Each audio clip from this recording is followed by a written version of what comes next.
I will shortly go through this folder, this packet that I've given you, and explain why I'm giving it to you. I don't want you to think you're having a test. You're not going to have a test. I'd like you to, if you could, just go on the left side, and after you pick up Lore of the Garbage Truck, there should be something that's titled Some Considerations of and in Nature that we speak of supreme intelligence. So you have that one. I always start my classes with a prayer that came right from the liturgy. And so if we together could pray that prayer at the bottom. In the name of the Father, and of the Son, and of the Holy Spirit. Amen. Lord, it is your will that we use our minds to unlock nature's secrets and master the world. May the arts and sciences that we study advance our minds to further your glory and the happiness of all peoples. We ask this as we ask all things through Christ our Lord. Amen. In the name of the Father, and of the Son, and of the Holy Spirit. Amen. What happened to the Hail Mary?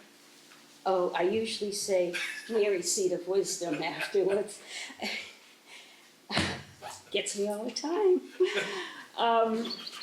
I have an outline I want to follow, and I'm going to be mixing things up, but try to trust me that I have some logic in why I'm doing this. Again, the Lore of the Garbage Truck and a lot of other things, I would encourage those of you who deal with the teachers, collect these kinds of things that they find in magazines, that they find in spiritual conferences that they listen to. I just picked up something the other day from, and I think this is, it's Guidepost magazine. Sometimes it's Reader's Digest. This is an author and a chemist. His name is Henry Fritz Schaeffer III. And this is what he says.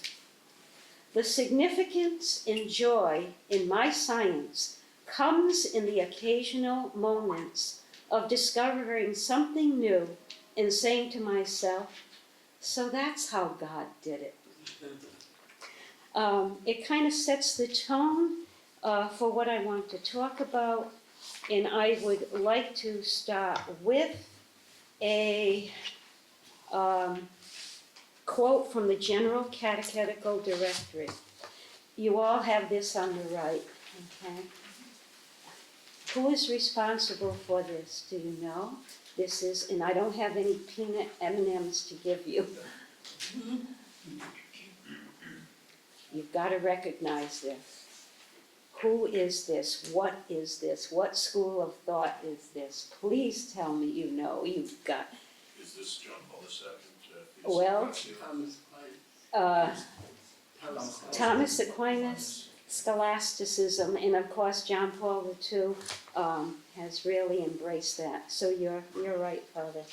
I want to read a quote from the Catechetical Directory, so that we have an understanding of why we need to teach this way.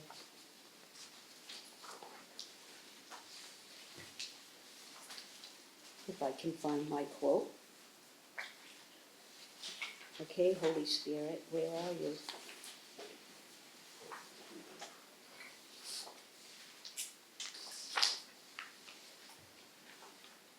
Basically, I can't seem to find it right now, I'm surprised, but basically what the Catechetical Directory said is that we should not even think of educating our children, divorcing science from religion.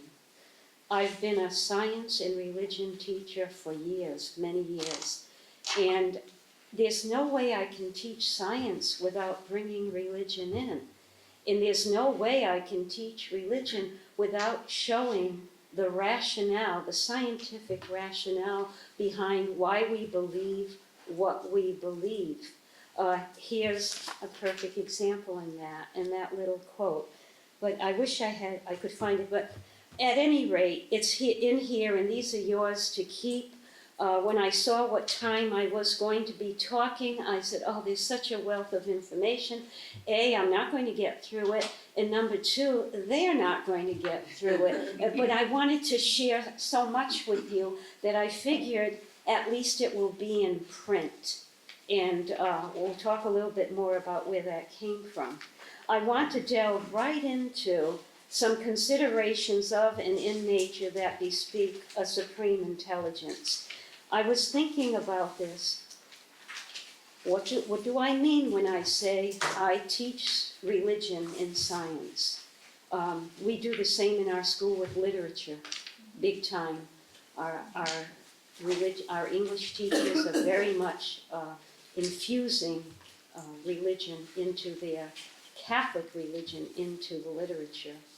At any rate, the first thing I point out is Leonardo da Vinci's Vitruvian Man. When you study the Vitruvian Man and how everything is so proportioned, so exact, and you can go on the internet to get those exact measurements of how many palms go from the head to the chest, and the arm span is the height of the perfect man, etc., etc.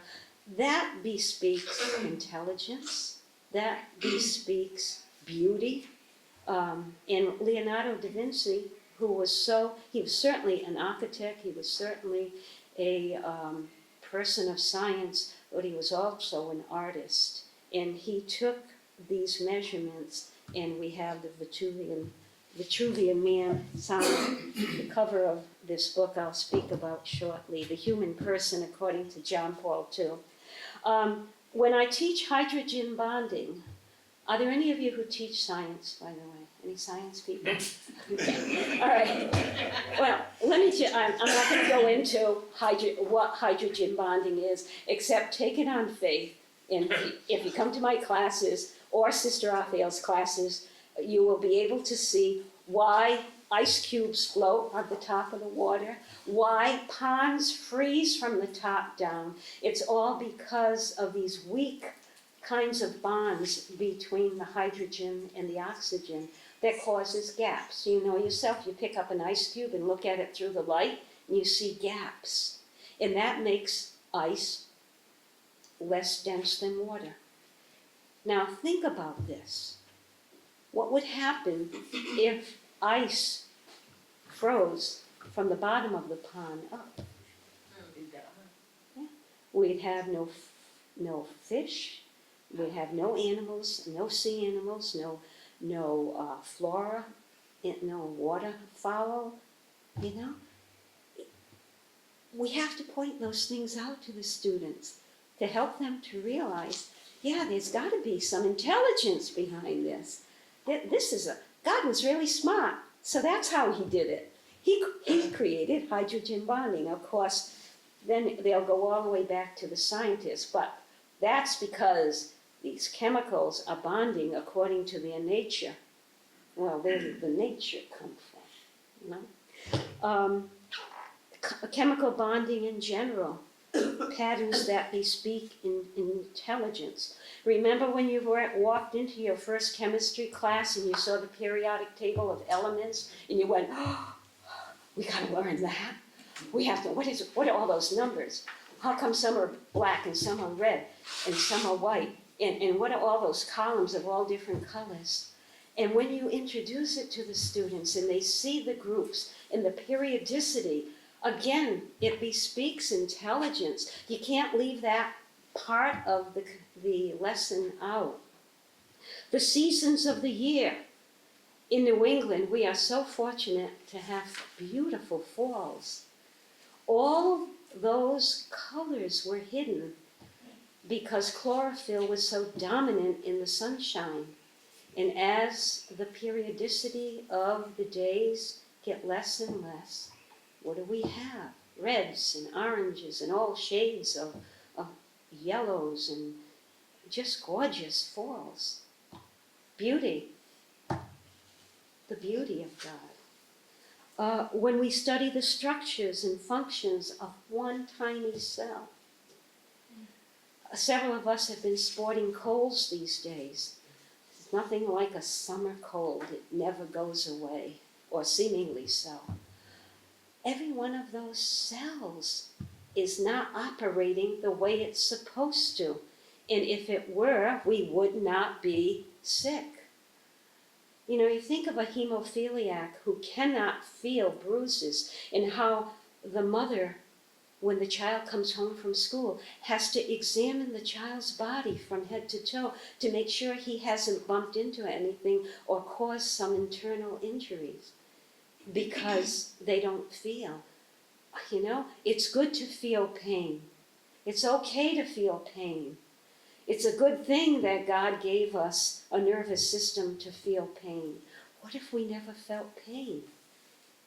We would die without even realizing that we were sick. That was something needed to be addressed. All those little things, and I just put a few of them down. The study of environmental science. Anyone who takes an environmental science course, there is always a section in those books, or that curriculum, that talks about how when man interferes with the balance, something goes wrong. Case in point, our backyard, half of it was grapevines, arbors. My father made wine, my mother made grape juice, grape jelly. The kids of the neighborhood pilfered grapes on the way to high school. We sold grapes. But we had Japanese beetles to deal with. And in those days, you could use DDT. Can't use that anymore. But my dad was I used to brag about the fact my dad was a doctor. He was a tree surgeon, but he knew what sprays to use. And so he knew when he had to spray the grapevines in order to make sure they don't devour all the leaves that produce the nourishment for the grapes. And he told me one day why we have Japanese beetles. There was a Dutch elm disease that came into our country. And the Japanese beetles were the insect that counteracted the Dutch elm disease. They fed on the Dutch elm disease. So we got rid of one problem, we got another. And that's the history of and why good environmental science people do very strongly advocate for killing only a certain number of animals or fishing only a certain size fish or anything else in the ocean. Or just the opposite, that when they see there's a proliferation of deer running up in the Maine woods, that we need to have the open season longer. That all that kind of thing plays into, there's a balance in nature that we sometimes upset, and then it's up to us to fix it. And we never get it totally right. I'm going to just read a quote from Regis Nichol. Our universe existence depends on a host of delicately balanced parameters.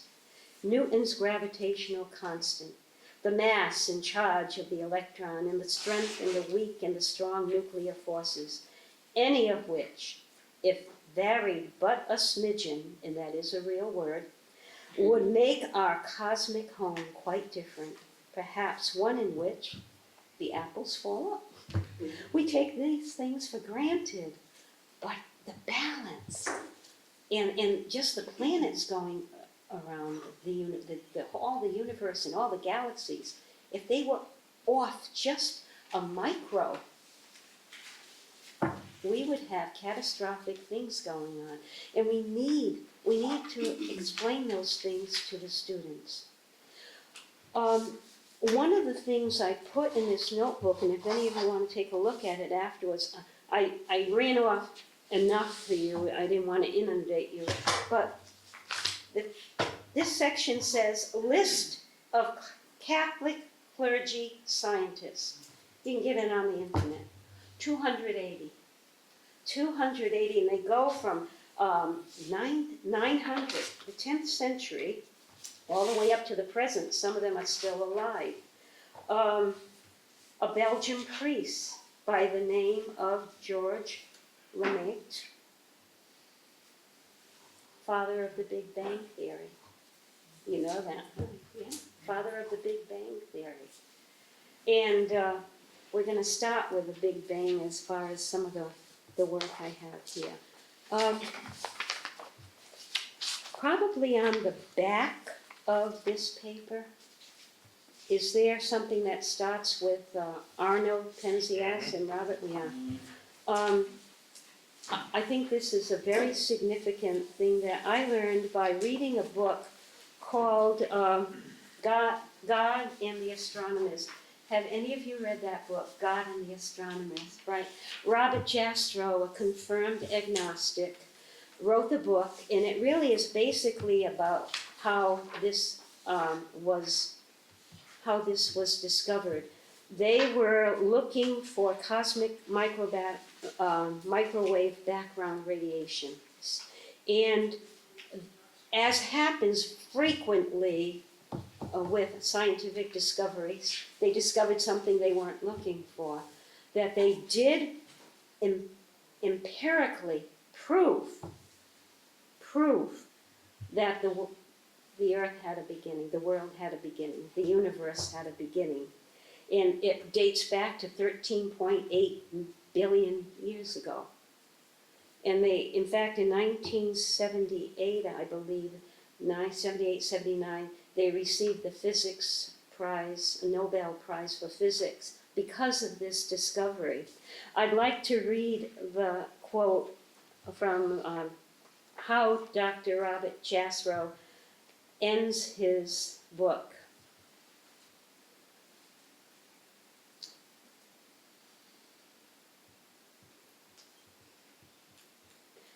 He explains the chain of events that forced astronomers, despite their initial reluctance, irritating, said Einstein, repugnant, said the great British astronomer Eddington. I would like to reject it, said MIT physicist Philip Morrison, to accept the validity of the Big Bang Theory and the fact that the universe began in a moment of creation. And this is how he ends his book. At this moment, it seems as though science will never be able to raise the curtain on the mystery of creation. For the scientist who has lived by his faith in the power of reason, the story ends like a bad dream. He has scaled the mountains of ignorance. He is about to conquer the highest peak. As he pulls himself over the final rock, he is greeted by a band of theologians who have been sitting there for centuries. Don't you love it? Don't you love it? And you know, I'm teaching, one of the courses I teach is morality to seniors. That's our senior religion course, morality, and I'm using the theology of the body for high school students.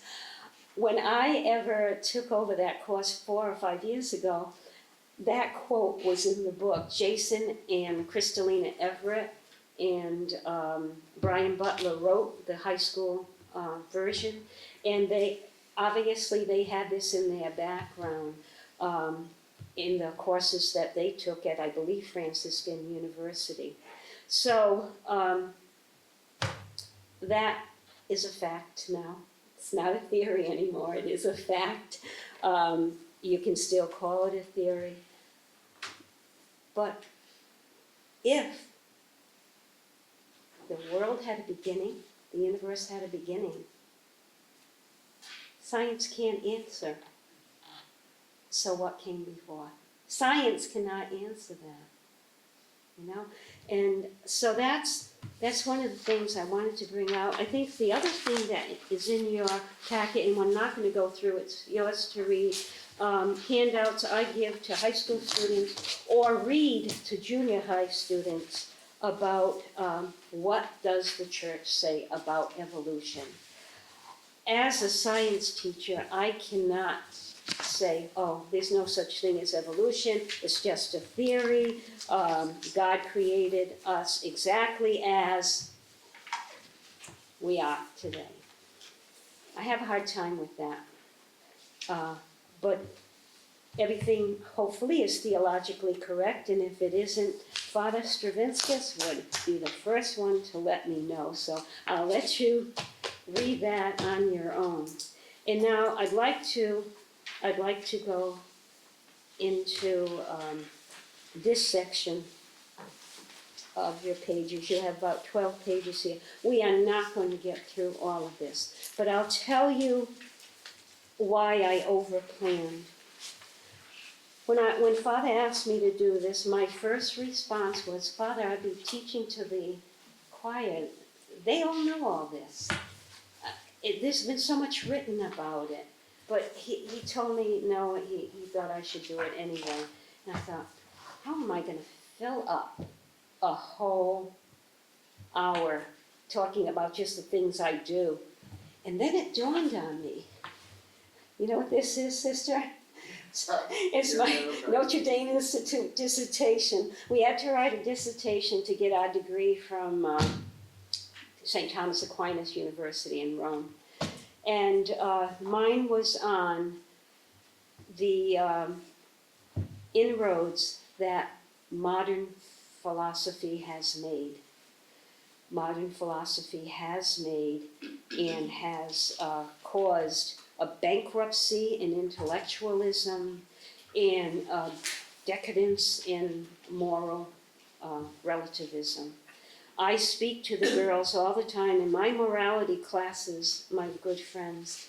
I'm constantly talking to them about relativism and the damage it's done. And even they can see. There is a Father Michael Schmidt. I have a lot of guest speakers in my class, I have Matt Fradd when we're talking about pornography. I have Patrick Madrid when we're talking apologetics. And I have, what did I just say? What's his name? Michael Schmidt. Thank you, Michael Schmidt, who talks about relativism and shows the, illogic, stupidity of it. And what I always do in this day and age, and I've been doing it probably for the last 20 years, I will say to the students, I'm going to say things to you that you will not hear on the nightly news or see in the movies.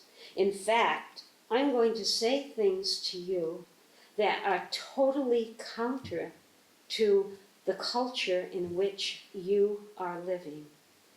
I have been very fortunate to have these past 5 years girls in my class who really are embracing morality as the church teaches it. They have their questions. I have a real, honest to goodness, guest speakers come in to talk to them who are parents who are living the Catholic faith and who embrace the church's doctrine on married life. I had one girl, she was a challenge as a student. But she said one day in class, we were talking about transgender situations. And she said, Sister, I don't care how many operations they have or how many hormones they take. Their DNA is what it is.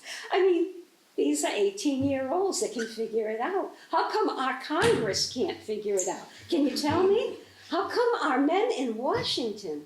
I mean, the same thing, I go on a toot with this marijuana business. I mean, I don't know who's getting kickbacks from this, of wanting to legalize it in so many states. You go to one of the high security mental institutions of criminals up in upstate New York. Every one of those men, they are there for violent crimes, and every one of them has been a user of starting with marijuana. Marijuana does cause schizophrenia.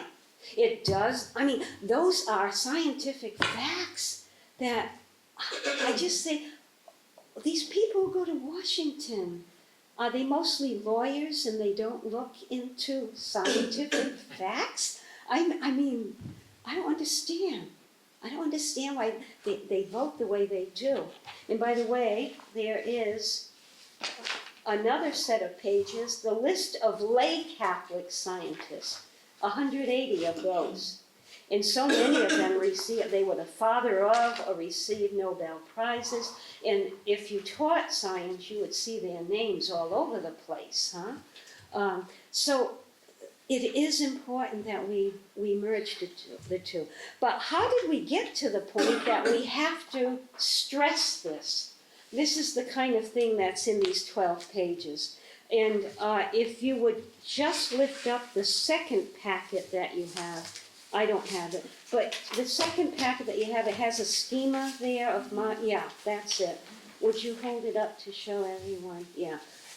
I thought, again, I'm not going through that whole thing, but as part of the dissertation, that was some of my appendices that I put down. The schema of how it all started, how modern philosophy made inroads into scholasticism, separated man, body, and soul, that whole dualism of Descartes. I wish he would have stuck to mathematics. We wouldn't be here talking today if he had. And these were men of the Catholic faith, and many of whom apostatized. You know, this is what happened. And the inroads were made. They called Descartes the father of psychology. So what that is basically is a schema, a graphic schema, and then I just put together other parts of the index. The reason I'm giving it to you is if you have teachers who are ignorant of these kinds of things, you know, most teachers in Catholic schools don't major in philosophy, do they? They don't major in philosophy, but they need to know the roots of how did we get to secular humanism? How did we get to moral relativity? How did we get this far? And Sister Elizabeth Ann and I were so blessed to have Monsignor Cavan, who gave us most of this material that's in that packet came from him. And many readings, Stanley Jackie, the Benedictine. Who taught here? Yeah. Taught at Seton. Did he really? Yeah. He wrote the book, The Road to Science and the Pathway to God. I mean, again, you can't separate them. Okay? So, how did it all begin? Basically, and this is what I speak to the girls about all the time, in my psychology class and in my morality class, this is on the board, and it stays on the board all year long. In fact, if you went to my classroom right now, you'll see it there. It's stapled there. I never take it off. Because this is what makes us who we are. And I say with psychology, I said, you can stop right here because your psychology book is not going to talk about this. But you are who you are today by the choices you make. You know what's the hardest thing to do, though, to get junior high and high school kids to understand? That they can choose anything they want, but they can't choose the consequences. Some of them don't get it. They don't get it. And so this is a very important thing. And God does not leave us without his divine help. Now, Descartes pretty much apostatized from this. When he started separating the material part of man and the faculty of man's mind and soul, that's where we started having problems. And so I think it's the nature of man that was misunderstood early on that has begun to gradually change things around. The Christian pedagogy, I'm just going to read some of the things I highlighted. Again, you can do whatever you want with this.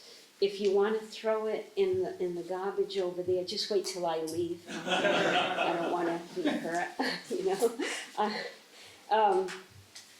Plato, Socrates, Aristotle, they were all philosophers, but they were also all scientists. A philosopher and a scientist, they were the same. They were one and the same. And when the emphasis went on to science instead of trying to study the nature of man, in our courses, we were able to baptize a lot of Plato, to baptize a lot of Socrates, to baptize Aristotle. The only thing that was really missing with them was that whole brotherhood of man under the umbrella of Jesus Christ, the God-man. You know, that was what was missing in their philosophies. But they were so close. And unfortunately, when these guys from the 17th, 18th, 19th century came along, they were so far removed from these great giants. So far removed. So, what did they believe? They believed scientific progress alone would conquer the earth. Scientific progress alone will not conquer the earth. It needs to be coupled with a cultivation of the heart to develop the good and the beautiful, not just the brilliant. Not just the brilliant. Am I okay so far, Sister Elizabeth Ann? Did we learn the same thing? Okay, we were indoctrinated. Yeah, that's what a non-believer coming in here would say. Oh, what school did you go to? Okay. What does this all mean for the Christian educator? I'm at the bottom of the page. But that man is more than a rational animal, is called to transcend the rational. And I point out to the students, so especially junior high students, they really need to have it pointed out to them. I said, you go to a concert, and you've got these guys and gals on stage, and they're making what they call music. It's like a cacophony or something. There's a steady beat there, and I think that's about the only thing that's steady. And I said, and what do you people do? Somebody said, yeah, well, we yell and we scream. I said, yeah. I said, like what?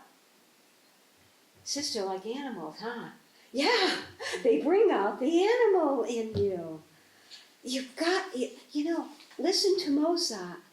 Listen to Liszt.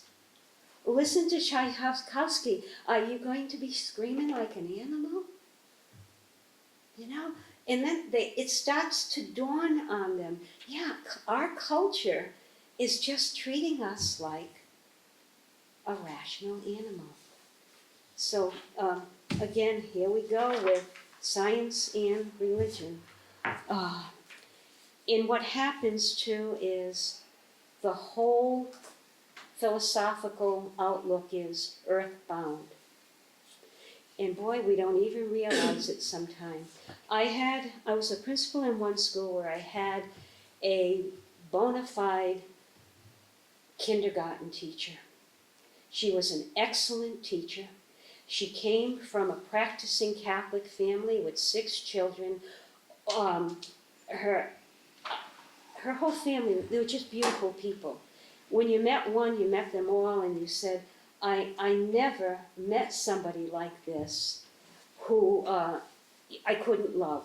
They were just wonderful people. The only drawback with her is she didn't like pasta. And I never met a beautiful person that didn't like pasta. I had a problem with that.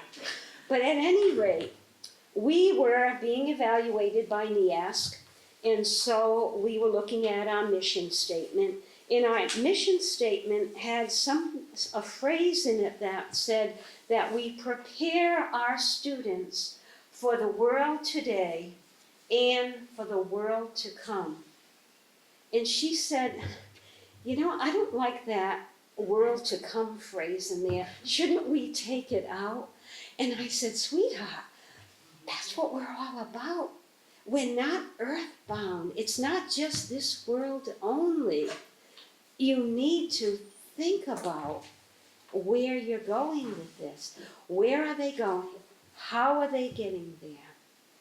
You know, this is what we teach. And I want to just say thank you very much for not falling asleep. I'm looking and I'm not seeing anybody with eyes closed. Thank you very much. It's a bad time of the day, and you've been saturated since last night with all kinds of things. And I too want to add what Kevin said.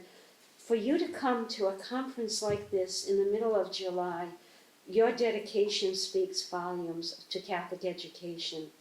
I went K to 8 public school, and in those days I had mostly old maid, what they called old maid teachers in public school. They were very, very good teachers. But when I got to high school and went to a Catholic high school, I went, oh my goodness, is this what I've been missing? And then when I started teaching in a Catholic school, I love Catholic education. And that's really the only reason I'm here, because I think it's so important to form our children. And we do have to pray. We do have to pray, for more vocations, both to the priesthood and to the religious life. Because so many of our Catholic school lay people, they are dedicated people. They wouldn't be with us. The salaries they get, I mean, I think some of us are going to end up in purgatory for a while just because of the salaries they get. And yet they are so dedicated. But I don't think they have the philosophical background that the priests and the sisters have been educated in. And that's why we do what we can as administrators and as teachers to educate them. So if any of this stuff will help any teachers that you need to hire, take whatever you can. And this is just a skeleton of what's in this. And this is just a survey of modern philosophy. And then, of course, my last chapter is St. Thomas to the rescue. St. Thomas to the rescue. We need to revisit scholasticism, that we need to address the intellectual, the beauty, the beautiful, and the spiritual, because that's what man is all about. Let's see if there's anything else I want to read here. You know, some of you, if you've taken this philosophy, you know Spinoza got kicked out of the seminary out of the synagogue of his temple, because he was not compatible even with the Jewish people's way of thinking. And his whole philosophy led to pantheism. And pantheism, secular humanism. And I think, too, one of the things we have to caution ourselves about, and if you think the same way as I do, thank you, there is a Christian humanism today. In fact, I think John Paul, too, considered himself a Christian humanist. But you know, there's Christian humanism and Christian humanism. We have to be very careful of the context in which that is used. Would you agree with that, brother? Yeah, absolutely. Yeah, it's we're getting to where we need to be. We need to be a little bit more human. I think that handout that I gave you says it all right? That we need to be more human about our approach. So, and I think that the thing that I feel is so important is something that we use in education all the time, and even in our healthcare staff. The whole cliche, and it's a cliche, but I think it's very important. Students, people in general, don't care how much you know until they know how much you care. I think that's a very good thing to abide by. I'm not going to go through any more of this, okay? It's all here. I starred I didn't star yours, but what we need to do is understand that our children sitting in our classrooms want to know why and how. They wonder. They wonder. And hopefully we can lead them to, I wondered how God did that with Fritz. What I do want to do is just tell you a few more things about, in this packet, page 9, if you could turn to that, please, I'd be grateful. There are two people I want to mention. Yes, Christopher Dawson. Definitely read everything and anything he's ever read, and you'll be on the right track. And same with Etienne Gilson, another philosopher, scientist person. Some important quotes to consider. I would ask you to really, really look through these and use them where you can to enlighten people. It's very important that people understand. I have 2 pages of that, 9 and 10.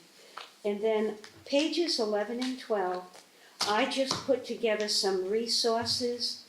Some of this is dated, some of it's been written only in the 1970s or 80s, some of it earlier.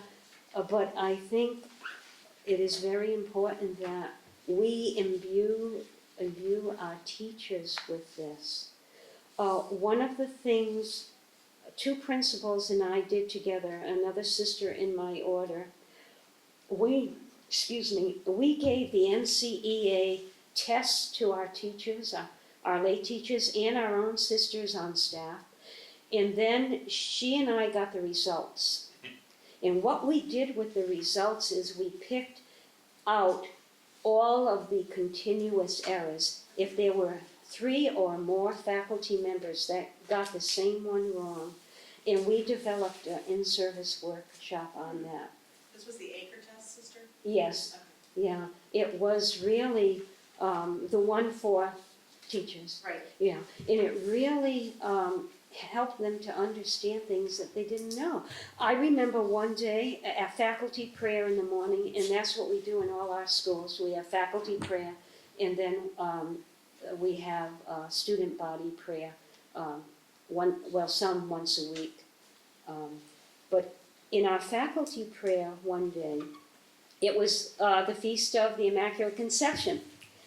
And I always gave a little talk to the teachers after we prayed, and I said, the students get very confused about the virgin birth and the Immaculate Conception and the Incarnation. And I said, unfortunately, they're just about 17 days apart, and that's part of the confusion. And so I explained, I said, I don't care what age level you're teaching, but try to make sure they understand the virgin birth and Mary being conceived immaculately, And I said, with the upper grades, you can go into more detail with that. And one of my staff, again, a practicing Catholic, a good person, said, I never, ever knew that. That gets me a little unsettled, And this is somebody who's been teaching in a Catholic school for a long time. So I don't think we can take for granted that our teachers know this kind of thing. Okay? So I give you a bibliography, a very brief one, and then I just want to close with talking about a couple of books I have in front of me that I've just recently read. The Human Person, according to John Paul II. It's written by a Monsignor J. Brian Bransfield. He's from the Archdiocese of Philadelphia.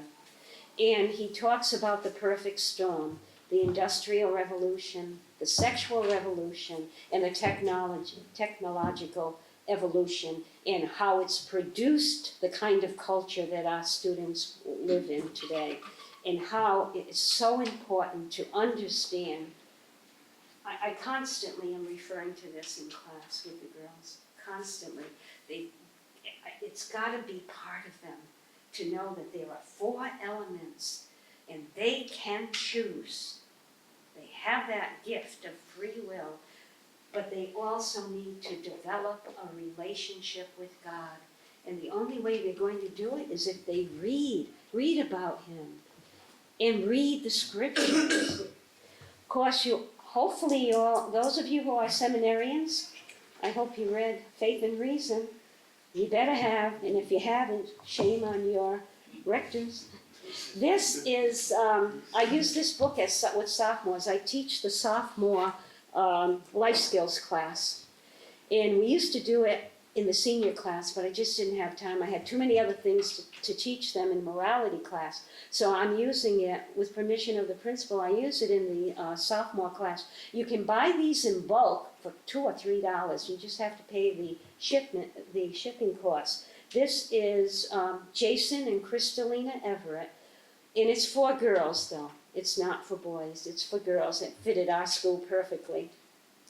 How to find your soulmate without losing your soul. And they're very direct. And Kristalina said if she had had this book before she went to high school. And I had said to our principal, I said, you know, Mother, girls lose their virginity at age 14, 15 today. That's where it's at. This really should be in the sophomore, and she was very open to it. So I teach it. We teach life skills to every single student in our school.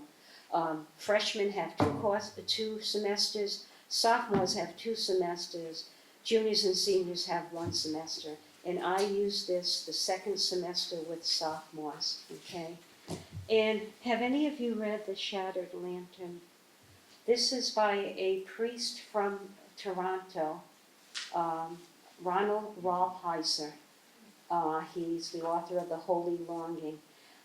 He talks about, he talks about Nietzsche's madman running into the square and shattering the lantern in daylight and saying, God is dead, and we have killed him.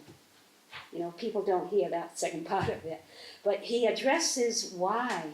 And I think I put in the bibliography, if you would go to page 12, please, and I promise I'm going to close very soon.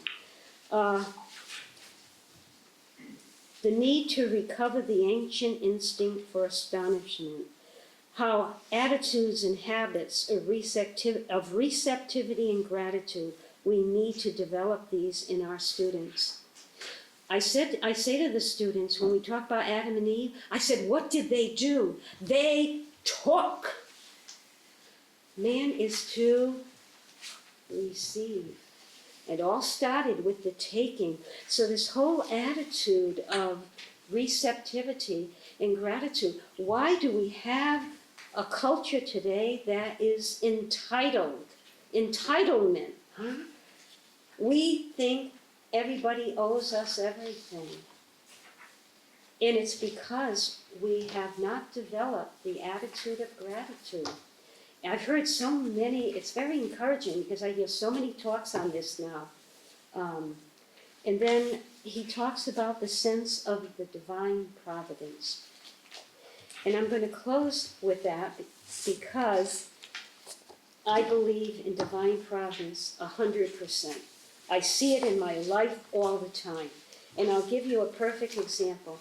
When I was working with this, and I went through my dissertation, I really marked it up.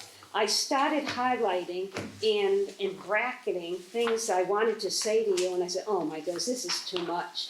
This is too much, and it was just so much. And I said, how am I going to pull this together? What should I put in the paper? What should I put in the handouts? And then Saturday night, we had a movie. Are any of you familiar with Pure Flix? It's got more of a Protestant tone to it, but they are pure films. In fact, when you see the closed captions, if the dialogue is damn or hell, they don't even have that word in the closed caption. I was really impressed with that. So we're watching this movie, and the name of it was Dead Man Rising. You probably have heard of Dead Man Walking, right? I've seen that. But this was Dead Man Rising. And it was a man who was sent to death row. He had just a couple of weeks, I guess. The appeal didn't go through, and he was ready to die. He asked for a laptop, and he knew it would be monitored, and he would have certain sites he wouldn't be able to go on and so forth. The reason he asked for a laptop was because he was told that the serum, the chemical that they used in injections on death row, was no longer being sold by the pharmaceutical companies to prisons, federal and state prisons. And so they had a new kind. It was 3 different chemicals. Now, I don't know how much truth there is about that. It could be, or it could be just for drama purposes. I don't get involved in death row. I went into Northern Prison up in Enfield, Connecticut once for a mass, and it was a little scary when the gates close behind you and you go further in, and the gates close behind you and you go further in. It's a little scary. But we went to a mass there for the prisoners, and we sang with them. But at any rate, where was I going with this?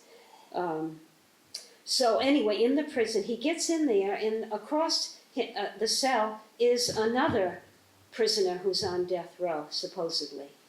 And the whole movie, the majority, I would say 95% of the movie, was the dialogue between the 2 of them. The guy in the other cell was a first-class cynic. And what was happening is this guy got on the internet, and then he started searching for God and searching for himself. And the whole movie showed him coming to self-knowledge, contriteness for what he did. He caused a fire that killed 11 elderly people in a nursing home. So he was ready for the chair. And he gradually came to the understanding of God through natural reasoning. And then he started looking at the Shroud of Turin and Eucharistic presence. And every time he talked to this other cellmate on the other side, the guy kept poo-pooing him, and he kept talking about, oh, that theory went out years ago, and he would give this very prophetic, supposedly, reason why people don't believe that anymore, etc. At the very end, when it was time for him to go to death row, they had him put on a white suit. They took off the orange suit and he put a white suit on. And all of a sudden, that inmate in the other cell stood in his cell in white, and it was Jesus Christ. And he said, "Why didn't you tell me that you were real?" And he said, "Because you had to find it yourself." It was a powerful movie. And I'm sorry I'm telling you the whole thing because you'll spoil it, but maybe seeing it, I don't know where, if you can get pure flicks on the internet like you can get Netflix. But our faculty gave us that as a Christmas gift last year, that we can see pure flicks on our TV screen now. So that's what we did. And now that's circumstances that happen, huh? And it made me think, okay, I'm on the right direction. I am going to do this. And so for what it's worth, it's yours. Thank you. Whoa. Over time, my dear. I knew Sister, you'd you say- had an interesting addition to our audience. Walking in the middle of it is Monsignor Anthony Zaccardi, who is Vice President for Mission and Identity here at the university. Pleased to meet you. And I can tell you, there's Catholic identity here in this place. Yeah. And, oh, I know, I didn't mention this. You know, Louis Pasteur said this, and Pasteur said this, and it's so true. But you know what? It's true with faith too. You know, some people would just call it happenstance, but I see divine providence around me all the time because I've been prepared spiritually to see divine providence. So it's something to share with our students too, that it's not only in science that chance favors the prepared mind. It's also in religion, and that's okay. And I'll leave this here for you to look at your favorite, your favorite scientists, priests, and lay people. Don't go away. A couple of comments. One of the reasons I wanted Sister to do this on religion and science in the school curriculum, you may have seen that survey that came out about a year and a half ago that indicated that the average Catholic kid in public school has declared himself an atheist by 4th grade because of the science that they learned, number one. And number two, this bizarre notion that to be a believer means to be unscientific and essentially a Bible-thumping dope, all right? And, but I remember the first time I went to the Nuns Academy up in Baltic, Connecticut, and Sister was the head of the science department at the time, and she had 2 of these like streamers with the names of Catholic scientists on the way into her chemistry lab or whatever it was. And I said, this is the kind of information that young people need to have so that they don't come to the misunderstanding that to be a believer means to be poo-pooing science. There's good science and there's bad science. One of the problems that we have as Catholics, and Sister was talking about the evolution question, is that we get dumped into the same pool with fundamentalists because we're opposed to abortion, because we're opposed to same-sex unions and so forth, and they are. Therefore, we must be with them on the creationist or on the evolutionist front. And of course, it's just not true. When I was a high school administrator, a teacher came to me. We had hired a new biology teacher. And she said, she was there about a month and talk about not understanding reality. She comes and she said, I don't like the biology textbook, I want to get rid of it. Well, honey, that's not going to happen in October, okay? And so I said, well, work through it. And, if you still have a problem with it, of course, I always maintain that the text is not as important as the teacher, huh? And you can do anything if you're a good teacher.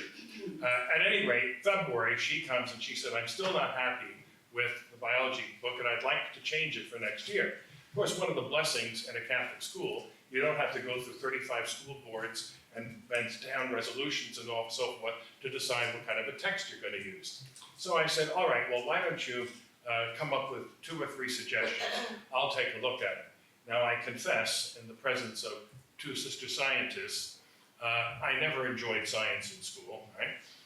The only C I ever got in my life was in chemistry in high school, although I blame the nun for that because she was an excellent teacher, except that she thought everybody had the same level of interest that she did, and everybody started at the level of Boissier and moved on from there.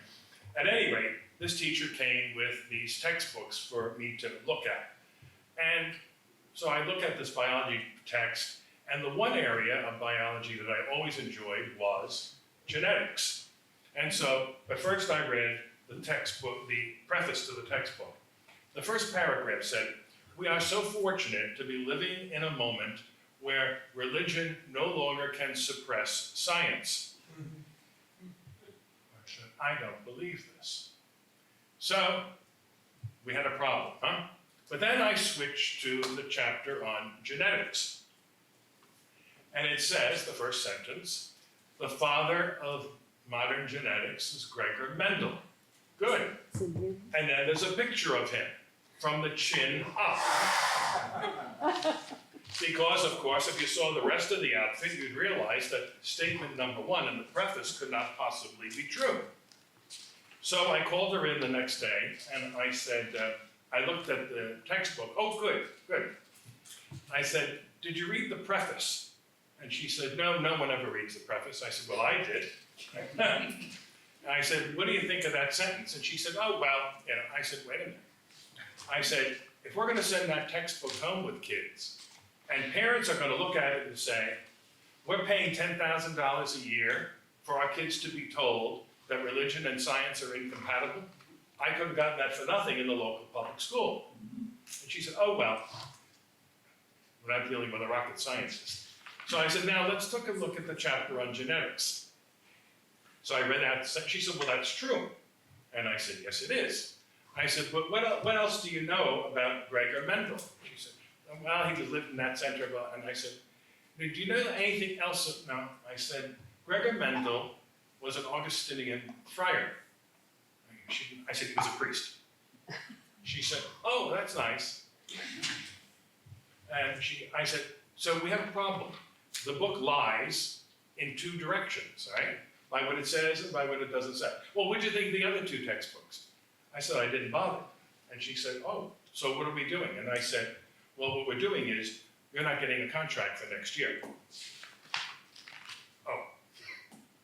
But there we have it. So, and again, who mentioned this morning, you know, personnel is policy, right? You hire someone like that, I mean, I inherited her, but in point of fact, this is what we have to start looking at. Whom are we hiring? We hire intentionally. And Monsignor Zaccardi, I think, has lost a lot of his hair as a result of this. Huh? Any observations you want to make?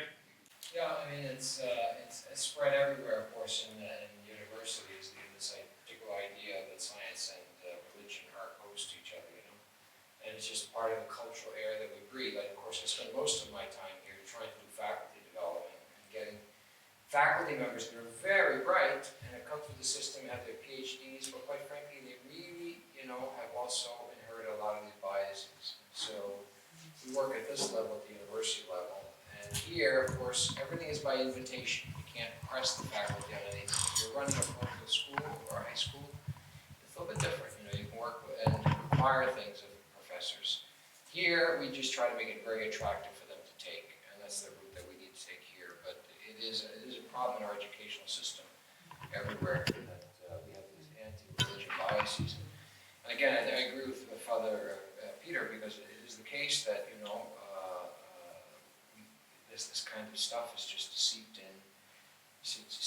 everywhere, and it's just you know, something that again we have to struggle with. You know? In a Catholic institution, though, I think part of the thing is that I think we tend to think that, you know, running a Catholic institution means that the place will stay Catholic, if in fact the people who are running it are Catholic. Well, if it doesn't come down to the people in the classroom, then nothing happens. You know, I mean. I think a lot of people at the university level think, well, this is a Catholic place because there are a few priest teachers and because there's a chapel on campus. Well, there's a chapel on campus at Rutgers and also Princeton, you know, but it really comes down to the people in the classroom that are teaching, because quite frankly, people are coming here not, yes, I guess some people come here because they can go to the chapel, but they actually come here for the classes and the courses. So what really matters is what happens in the classroom. So, so much, I think, of our efforts, if we are administrators in Catholic schools, or even if we're faculty members, Catholic faculty members, who are really trying to put our schools back on track, comes down to teaching the teachers. And if we're not teaching the teachers, then we have a problem. A part of it is, of course, you should hire at the very get-go people who can support you. But sometimes, you know, you just don't have those possibilities. You know, what you have in front of you are people that are well-meaning, and you are going to sometimes confuse people that are well-meaning with people who also know something. You shouldn't make that confusion, because as well-meaning as they are, they don't really have the background, because their background is from a place that, you know, again, may be fine in terms of what they got, but what they didn't get is just as bad. So you need to show it to them, and I think that's a major part of my work here.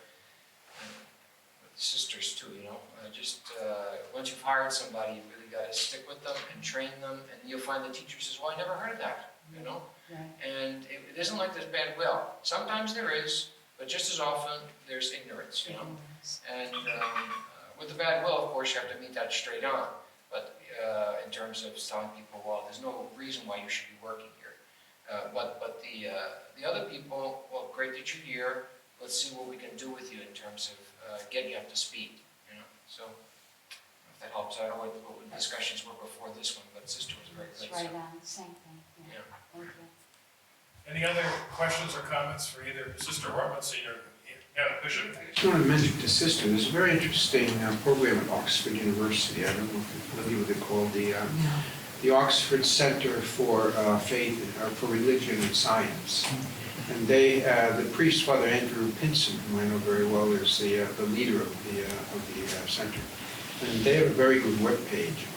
Okay. Are you talking Oxford, England? Oxford University. Yeah. Yeah. I was at a conference with him last Oh, wonderful. August in Wonderful. Oxford, yeah.